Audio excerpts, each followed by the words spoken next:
Il est conscient, il vous parle? D'accord, je vous envoie une équipe médicale rapidement, monsieur. Collier, plan dur, de l'oxygène. SAMU 4 au départ.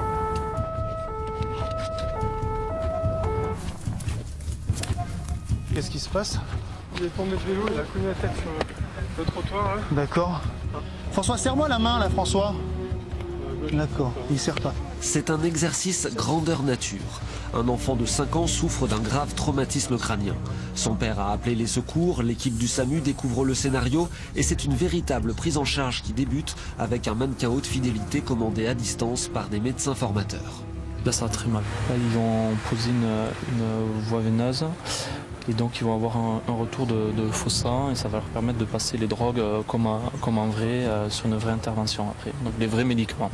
Je vais écouter si ça passe. Plus que les compétences médicales, cette nouvelle technologie permet d'observer l'organisation de l'équipe, le leadership du médecin urgentiste, la communication avec l'ambulancier et l'infirmière. Il faut aller chercher le Manitol. Donc est-ce que tu peux ramener le Manitol et de quoi faire dextroïmocu? Il faut aller vite, la survie de l'enfant en dépend. Une demi-heure maximum pour le stabiliser et permettre son transport vers les urgences du CHU. Dans 3 minutes on part, là, on le coquille bien et dans 3 minutes on part. Il faut protéger ses voies aériennes, il faut le mettre dans les meilleures conditions. Il faut diminuer un petit peu l'œdème qu'il a dans sa tête. Donc c'est des drogues qui sont mises en cours. Et donc maintenant le projet c'est de l'amener au scanner rapidement. Vous pouvez lui faire un bisou si vous voulez. Et nous on y va. Le scénario va prendre fin dans l'ambulance. L'intervention a duré une vingtaine de minutes. Et s'il s'agissait seulement d'une simulation, la pression était bien authentique. Ce mannequin-là, il est très réel, quoi. Il a les yeux qui s'ouvrent, qui se ferment, les pupilles qui se dilatent, il parle. L'enfant va bien? L'étape suivante, c'est le débriefing. Chacun met des mots sur son expérience, sans jugement, mais pour comprendre ce qui peut être amélioré. On s'est peu occupé du papa. J'ai hésité à lui faire tenir la perf parce que j'avais personne pour la faire tenir. Mais là... Qu'est-ce qui vous a gêné alors dans le fait? Eh ben, j'ai pas osé lui demander. Il y a des papiers sur la participation aux soins des parents et le proposer et vous voyez que des gens qui sont là, les mains dans les poches, ont l'impression d'être souvent utiles sur leur enfant. Les jeunes médecins peuvent désormais se faire la main avant d'être confrontés à une situation de crise, une nouvelle ère. Nous, on était formés avec le compagnonnage, on voyait toutes les situations en doublure, sauf que dans une situation urgente, les idées deviennent plus difficiles à mettre en place. Et quand d'un seul coup on devient capitaine du navire, la notion de leadership elle prend toute sa dimension. La simulation entre aussi dans l'hôpital, au milieu des autres patients. On déballe le studio code ou le newborn d'abord? Le routeur à l'entrée. Voici 50 cm de technologie qui bouge, respire et pleure. Les soignants vont intervenir dans leur environnement et confronter l'habituel à l'exceptionnel. Voilà, il n'a pas crié encore. Cette fois, le petit mannequin est né en état de mort apparente. La sage-femme et l'auxiliaire de puériculture doivent faire les gestes nécessaires, demander l'aide du pédiatre au bon moment, avec toujours un œil sur le chronomètre. Ce n'est pas le quotidien et pourtant, il faut avoir de véritables réflexes. Bon, du coup, on était à 70, 69, 70. Être avec l'aide-soignante, avec laquelle je travaille en plus aujourd'hui, là on est vraiment dans des conditions réelles. L'avantage de la simulation, c'est de se confronter à ces pathologies ultimes et de pouvoir les appréhender beaucoup plus facilement le jour où on les rencontre dans la vraie vie.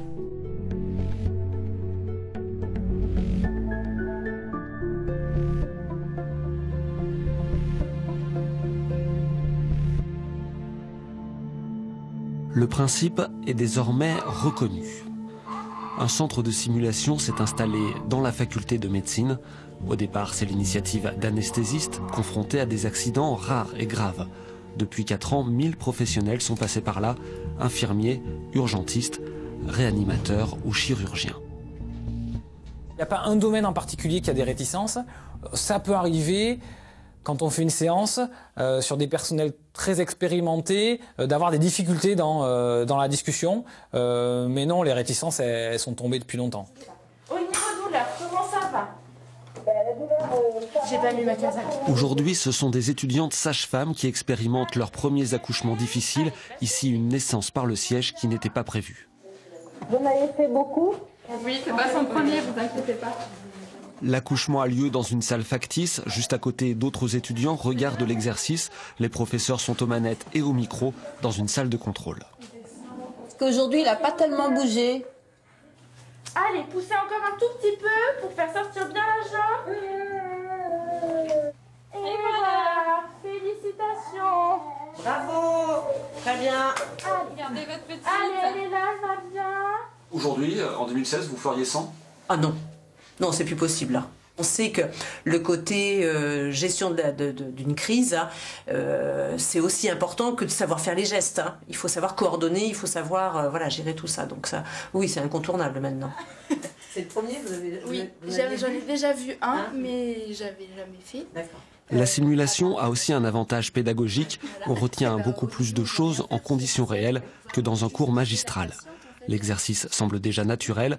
Son utilisation devrait se développer avec une collaboration entre l'université et le CHU. La maxime, c'est plus jamais une première fois sur un patient. Donc tous les gestes à terme, les gestes techniques, même allant jusqu'à des entretiens, par exemple, dans des disciplines comme la psychiatrie, eh bien, sont simulés avant qu'ils ne soient appliqués sur des véritables patients. L'environnement compte beaucoup dans des exercices de ce type et donc plus on les place au cœur même de nos soins et de nos locaux, mieux nos personnels sont en situation de pouvoir expérimenter un geste. Donc c'est une évolution que l'on mettra en œuvre de manière plus importante dans les années qui viennent.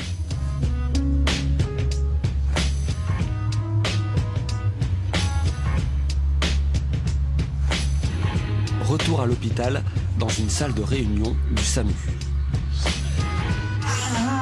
C'est cassé quand même. Hein. On retrouve des visages connus. Il y a des médecins anesthésistes, urgentistes, un réanimateur se charge de l'animation. Même le directeur du SAMU est là.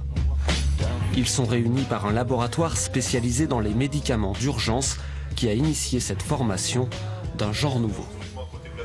Alors on palpe les pouls, on met le deuxième poids. Ouais, ok.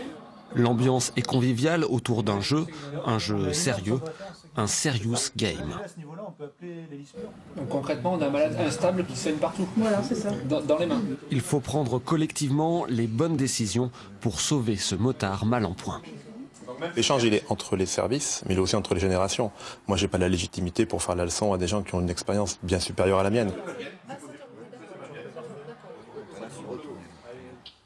C'est complémentaire, c'est une méthodologie d'apprentissage qui est différente. Sur le centre de simulation avec le mannequin, effectivement, ça se passe plus comme dans la vraie vie, dans le sens où il y a l'organisation de l'équipe, le geste, etc. Là, c'est plus une plateforme informatisée. Ça nous décroche un petit peu de la vraie vie, mais ça nous permet à ce moment-là de changer les scénarios de manière assez facile. Donc ouais, c'est complémentaire. Au final, c'est complémentaire. Demain, la simulation pourra sans doute encore évoluer avec des mannequins toujours plus perfectionnés ou des lunettes de réalité virtuelle.